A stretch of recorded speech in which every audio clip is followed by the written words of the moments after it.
Coin plus card plus QR ATM ಇನ ATM ID settings. ಇದು initiative ಇನ coin plus card plus QR ATM.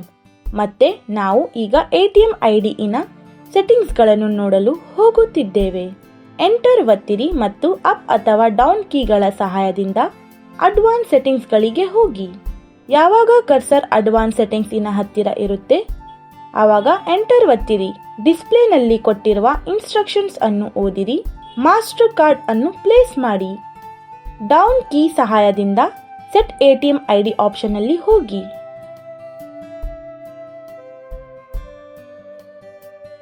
ATM ID ಅನ್ನು set ಮಾಡಿರಿ. Value ಅನ್ನು set ಮಾಡಿ ಮತ್ತೆ ATM ID ಅನ್ನು ಸೆಟ್ ಮಾಡಿರಿ.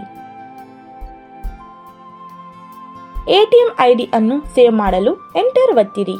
ಹೋಮ್ ಸ್ಕ್ರೀನ್ ಗೆ ಹೋಗಲು ಬ್ಯಾಕ್ ಬಟನ್ ಅನ್ನು ಒತ್ತಿರಿ. ಧನ್ಯವಾದಗಳು.